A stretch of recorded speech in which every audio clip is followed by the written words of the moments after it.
Good morning, Yusek. Ma'am, in relation to that po, the defense panel and former Presidential Legal Counsel Sal Panelo said no evidence daw po of grave threat kay President Marcos, FL, and ex-House Speaker Romualdez because the utterances made by VP Sara is hypothetical and conditional. So how does the palace react to this? Even the President himself last year considered it before as a mere threat. Ang pagbibigay po ng salita na kumausap na siya ng tao para patayin ang Pangulo, ang unang ginang at ang dating House Speaker, hindi po ito hypothetical. Nakita po ito. Hindi po ito gawa-gawang isip, hindi po ito pantasya. Sinabi po ito at mismong si Vice Presidente ay hindi pinapasinungalingan ang kanyang mga sinabi, ang kanyang pagbabanta sa buhay ng Pangulo. So wala tayong pag-uusapan tungkol sa hypothetical. Hindi po yan hypothetical. Dahil mismo si Vice Presidente ang nagsabing, no joke, no joke. At patungkol po sa conditional, alam naman po natin, lalong-lalo na ang mga abogado, nandiyan po nakasaad sa revised penal code, pati po ang sa kaso ng Kaluwag versus People. Akin na rin pong babasahin. Kaluwag versus People ruled that in grave threats, the wrong threatened which amounts to a crime may or may not be accompanied by a condition. Hence, under Article 282, there are two forms of committing grave threats. First, when the implication of the threat upon the person, honor, or property, or the family of a person is coupled with condition. And second, when the alleged threatening act or remark is not subject to a condition. So, ang grave threats ay pwedeng conditional or hindi may kasamang kondisyon. At sa cross-examination kahapon, nakita at naisiwalat din ang maraming bagay.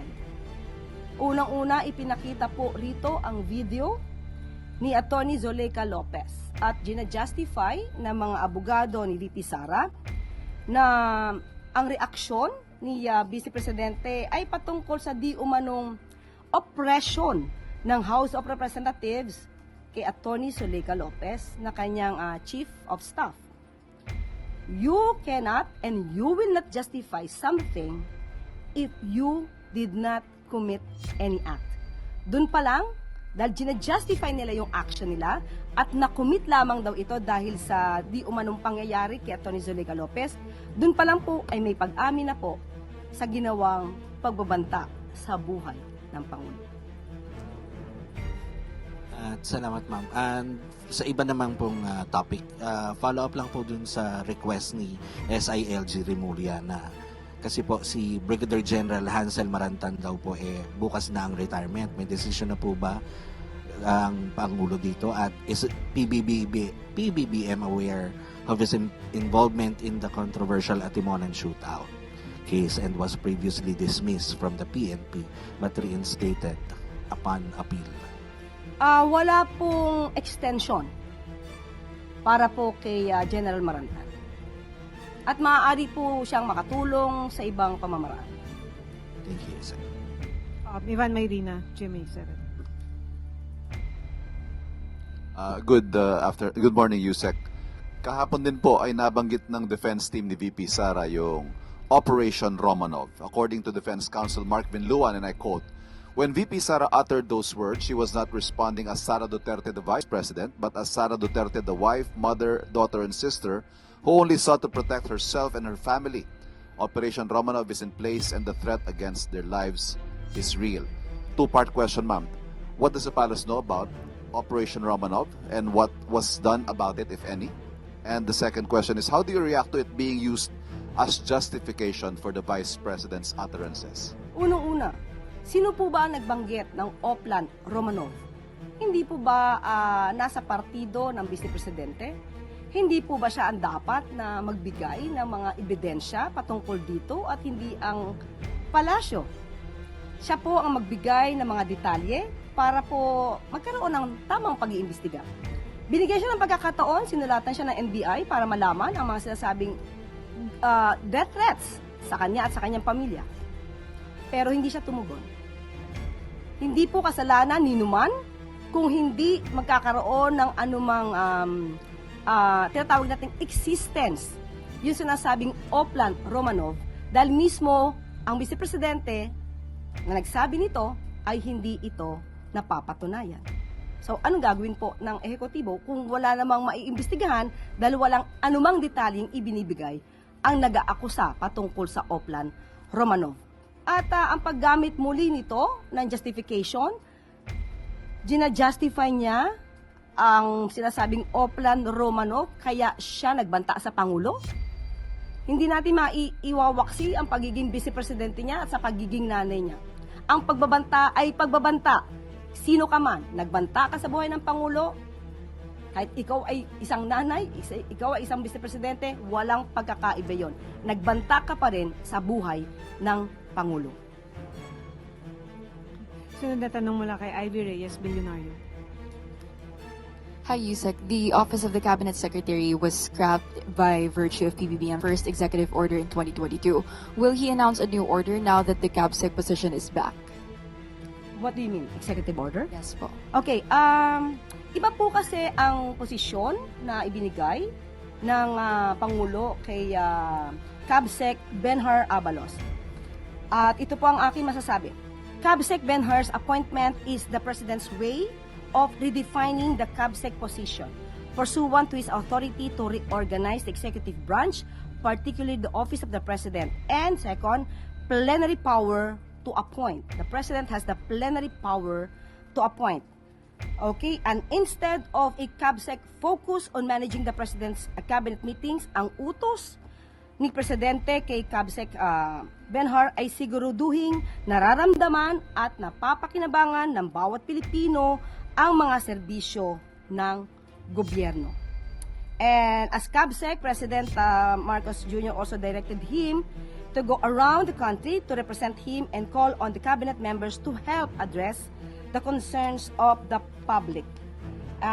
All these tasks are embodied in CabSec Benhar's terms of references attached to his appointment. And so different po ito sa position ni Sec Lagdameo as Special Assistant to the President. Yes, iba po ito.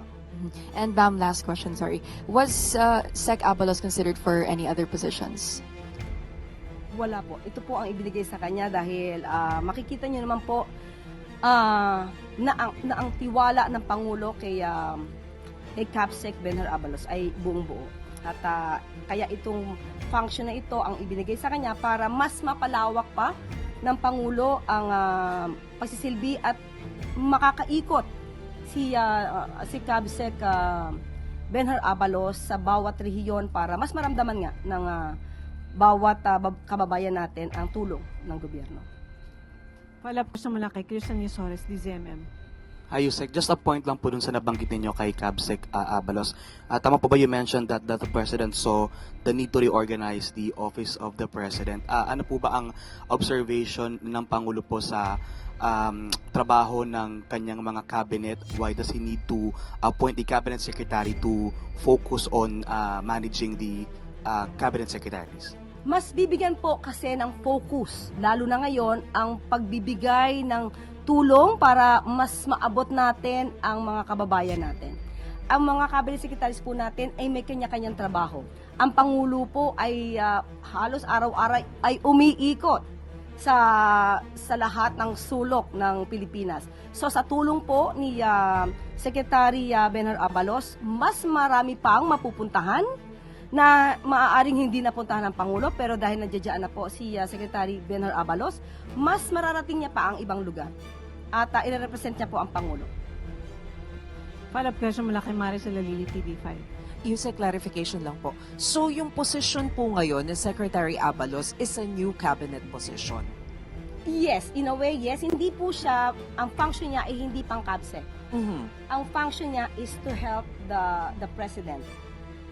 Okay. Yes. So, Yun ang magiging function niya. Siya yung iikot sa buong bansa para mas mapalawak pa at ma-reach out ang mga kababayan natin. alright. So, bagamat magkaiba po yung mandate ni Secretary Abalos doon sa inabolish na position, yung Office of the Cabinet Secretary, ang tawag sa kanya ay Cabinet Secretary po. Cabinet Absec Secretary. pa rin. Alright, so in effect, kailangan po bang mag-issue ng panibagong executive order ni Presidente to create this new position? According sa Office of the Executive Secretary, hindi kailangan ng executive order dahil po ang ginawa lamang po ng Pangulo ay in-exercise niya ang kanyang plenary power to appoint. Ito na tanong mula kay Alvin Baltasar, Radyo Pilipinas.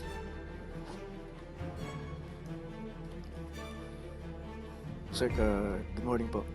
Sir, the President approves the fiscal year 2024 performance-based bonus for qualified government employees. Yusek, may timeline ba kung kailan ito ibibigay? Lalo na nung in-announce, maraming government workers ang nag-anticipate. Okay, may bibigay po ako sa inyong good news pero ito po'y galing sa DBM at tingnan natin po ang timeline. Ibibigay ko po, ito mismo ay ang salita mula sa DBM. Ang fiscal year 2024 performance-based bonus para sa mga kwalipikadong kawani ng pamahalaan ay ipoproseso at inaasahang maipagkakaloob ngayong taon. Okay? Baka mas maaga pa, earlier. Ang pondo para rito ay nakapaloob sa fiscal year 2026 General Appropriations Act para sa mas detalyadong schedule ng implementasyon, kabilang ang mga target na timeline para sa pagproseso at pagpapalabas ng performance-based bonus. Maaari pong sumangguni sa item 9 ng EO number 61, Technical Working Group Memorandum Circular number 2026-1 na may petsang July 3, 2026. Maraming salamat. May pahabol na tanong mula kay Ivy Reyes, Billionaire. Yusek, clarify lang po namin. So ano pong tawag dun sa office po ni CabSec Abalos since the Office of the Cabinet Secretary was scrapped in 2022 po? Ibibigay ko na lamang sa inyo ang terms of reference. Ang nakalagay lamang po dito, ang nakasaad ay duties and responsibilities of the Cabinet Secretary. So, Mr. Benjamin D. Castro Abalos Jr., Cabinet Secretary, shall provide overall leadership and direction in the development, coordination, and implementation of political and constituency engagement initiatives. So, maya-maya lamang po ay ibibigay ko sa inyo. Okay, wala nang tanong mula sa Malacanang Press Corps. Lumako tayo sa regional media.